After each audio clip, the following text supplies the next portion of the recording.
माँ का जवानी में इंतकाल हो गया। अब्बू मुझे बोझ समझने लगे।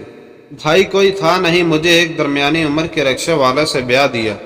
मेरी तो गलियों में सहेलियों के हमरा खेलने के दिन थे। जब मुझे मालूम हुआ कि अब खाना भी पकेगा और मिठाई भी आएगी तो पेट भरने और नया जोड़ा मिलने के तस्वर से बेहद खुश हुई और खुशी खुशी चंद दिन पेट भर कर खाना खाया। मेरे मैके में तो गुर्बत का राज था। अब्बा किसी तरह मांग तांग कर 2 रोटियां और बचा हुआ खाना ले आते, वही रात गुजारने के लिए काफी था। खैर मुझे शादी के फौरन बाद पता चला कि मैं माँ बनने वाली हूँ। शोहर का रिक्शा खराब हो गया और वो घर बैठ गए। अब जबकि मेरी तलब खुराक बढ़ी तो मैं रोटियों के टुकड़ों में से ताज़ा टुकड़ा निकाल कर खाती। कुछ हमदर्द लोग पड़ोसियों को मालूम हुआ तो वो खाने की चीज़ें और दूध दे जाते। जो रक्शे में से बचत होती किराया मकान दे देते। किराया मकान ना देते तो मालिक मकान सामान बाहर फेंकने की धमकियां देता।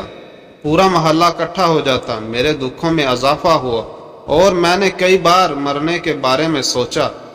सोच सोच कर जहन माऊफ हुआ जाता कि कैसे गुजारा करूं।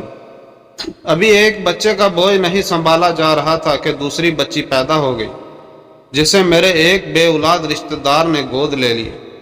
रातों को उठकर मैं तड़पती और रोती, खुद से बातें करके खुद ही सो जाती कि चलो बच्ची दूध तो पीती होगी, आराम से रह रही होगी। परवरिश मैंने क्या करनी थी, मुझे खुद को कोई अकल समझ नहीं थी।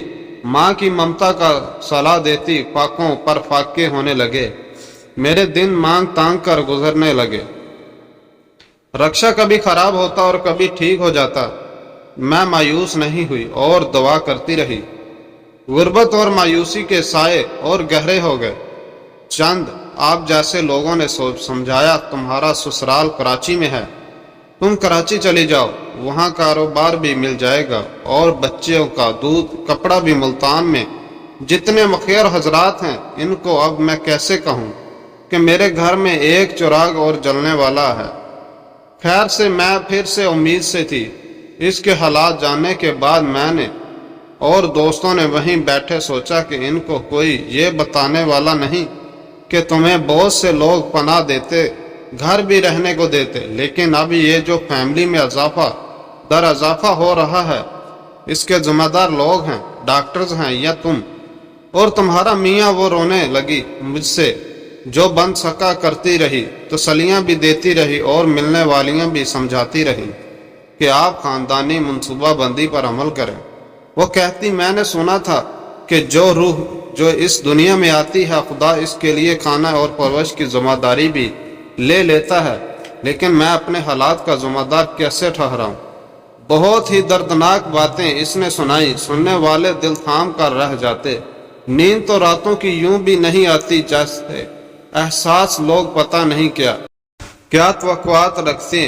कई तरह के ख्यालात जहन में आते, ये कर दें वो कर दें। मुझे हकीर से जो बन सका किया, मगर इसे तो दुआएं भी चाहिए, कपड़े भी चाहिए, दूध, अच्छी ग़िज़ा सब चाहिए।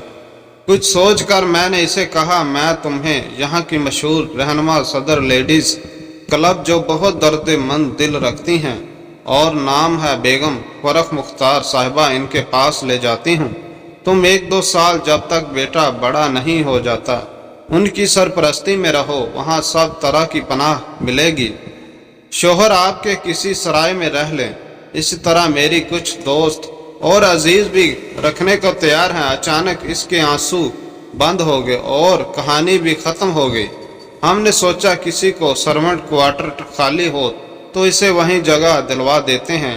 वो बिल्कुल खामोश थी। हम समझे राज़ी हो गई। वो दिन और आज का दिन वो लेडीज़ पार्क में कभी नहीं आई। बस मेरे पास इसका फ़ोन नंबर मौजूद है। अल्लाह पाक से दुआ करती हूँ कि इसके मसाइल कम हो जाएं।